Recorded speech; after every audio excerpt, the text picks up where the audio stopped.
Hello, everyone. Welcome to another Experiencing GhiaLogic. Hello, my beautiful, my wonderful, and my loyal listeners.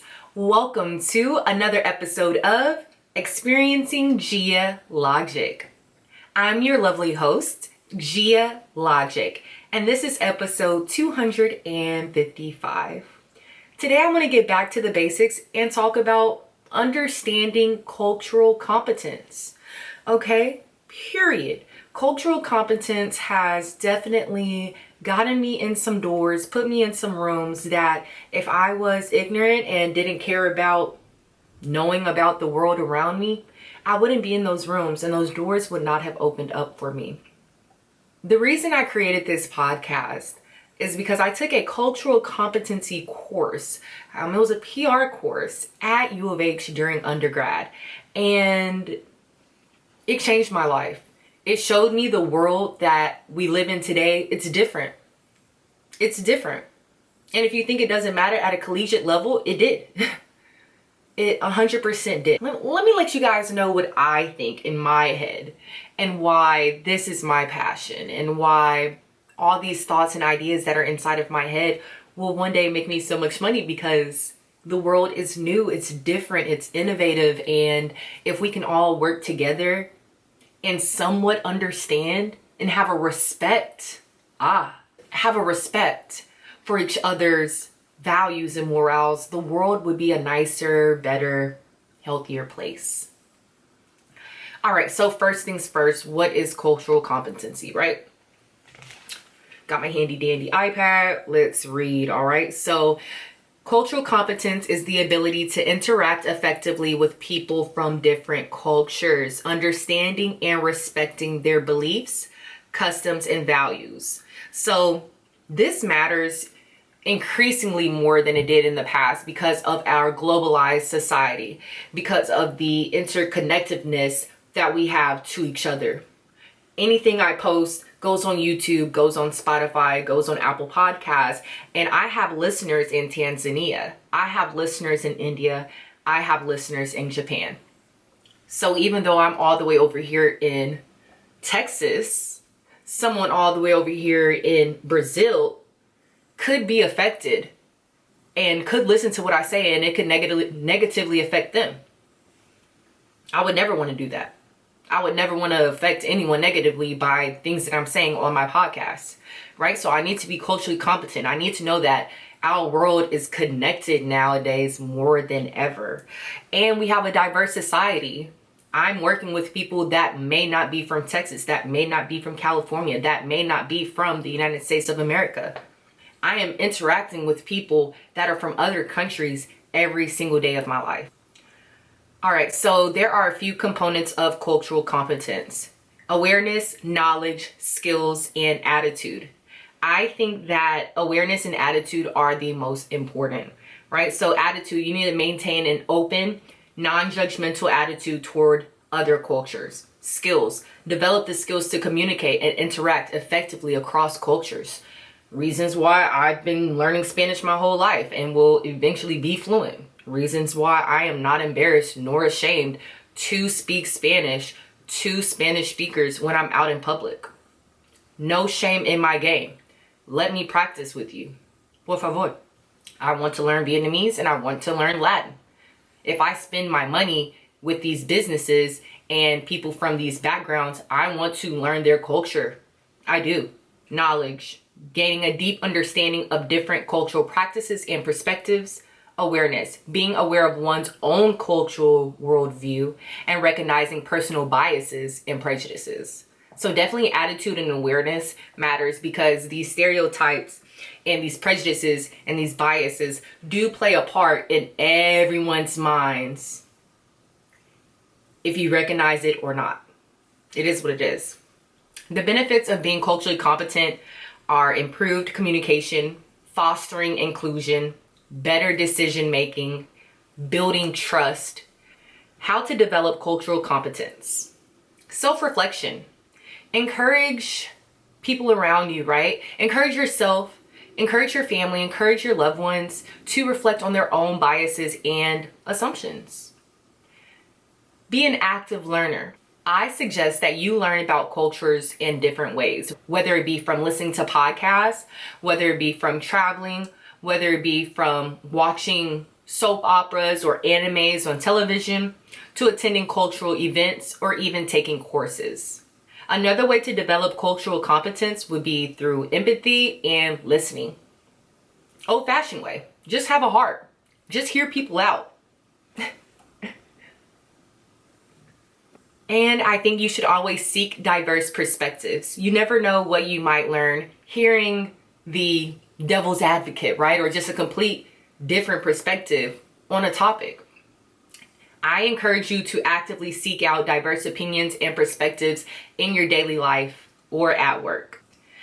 Now, there will be challenges to achieving cultural competence. You have to overcome other people's stereotypes and prejudices that they might have, if that makes sense. Someone might feel like you're just talking to them in Spanish because you're being racist, and their prejudice is all Black people are racist against Hispanics. You have to overcome that. You have to push through. You have to know that your heart is pure. My mom is fluent, and I would say 15 to 20% of the people that she encounters when she speaks Spanish, they're looking at her like, what? Or they want to act like they don't even speak Spanish. They will stop speaking Spanish when my mom comes around and just want to speak in English with her. Another challenge to achieving cultural competence would be the resistance to change. It can create barriers. Lack of exposure. So there might be a challenge to becoming culturally competent if where you live is homogeneous to what you look like, right? If where you live or what you do on a day-to-day basis doesn't even expose you to different types of people, this could create conflict. And that's a big challenge if you're trying to become culturally competent and you can't find anyone around you that's of a different culture. Cultural competence in the workplace is very important as well. This has become increasingly important in the workplace. Do you remember in 2019 where Starbucks shut down globally for one day to have an inclusivity program because of a Starbucks worker? I don't know what city. I want to say New York, but I'm not sure. But I want to say New York. Don't hold me to that. But a worker in Starbucks called the police on a Black man because he did not order anything, supposedly, and he just went to the restroom. So Starbucks shut down all of its stores internationally and had a diversity and inclusion program. So these are very helpful in creating successful workplace diversity and inclusion initiatives, and it kind of helps battle prejudices, right?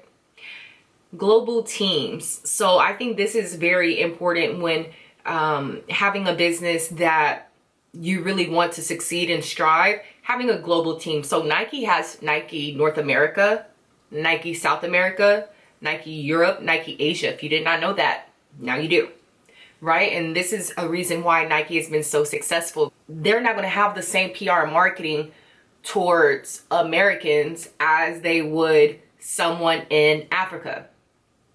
It's different. We're all so the same.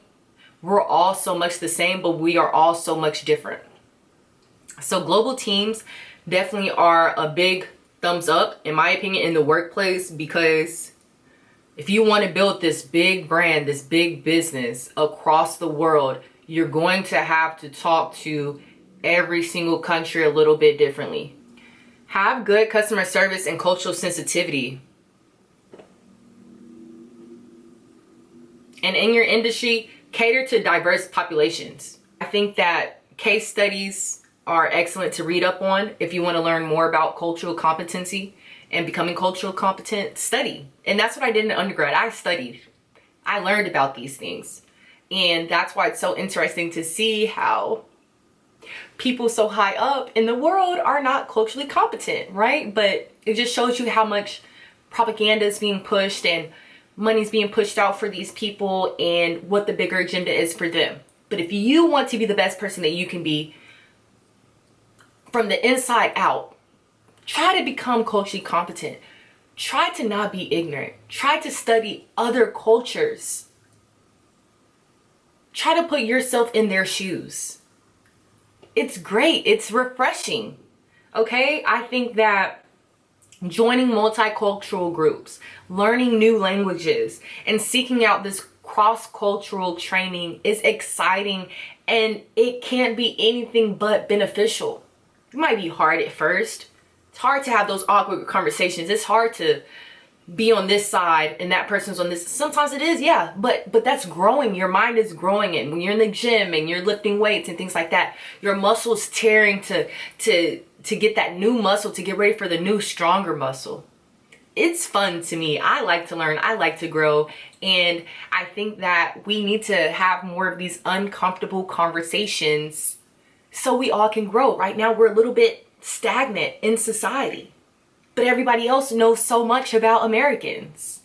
Everyone else can tell us what we eat, what we do, how we drive the cars, if we take the subway, how we like hot dogs and hamburgers. But can we talk about other countries? Can we talk about 10 other countries the way that 10 other countries can talk about Americans? Can you sit here and tell me the culture of 10 other countries in this world, the way that those countries can tell us about ourselves as Americans? Sit on that. Clock that T. And that's why people judge us the way that they do when you travel internationally, because they think that we're not getting outside. We feel like we're the flyest shit on the planet. So yeah, I definitely encourage you all, I encourage you listening today to take the first step in building your cultural competence, whether through reflection, education, interacting with different cultures. Like I said, listening to a podcast, reading a book, learning a new language. I encourage you to grow. I encourage you to call up a friend that you don't know too much about, where they're from, and learn. There's so much going on in the world, from Venezuela to BRICS, Brazil, Iran, Russia, like all these places, Saudi Arabia. Learn about them. Learn about Israel. Learn about Palestine. Learn about Japan. I encourage you. The only way is up. You can't be penalized for learning about other people's cultures. You get what I'm saying? There's no detriment for that. Learning is fun. Being culturally competent is fun.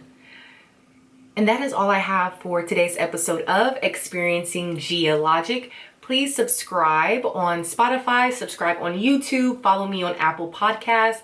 And I think I'm going to continue this conversation, for a few more episodes. I'm going to talk to you guys about cultural competence. We're getting back to the basics of why I even created this podcast and who GhiaLogic is. I'll talk to you all next time.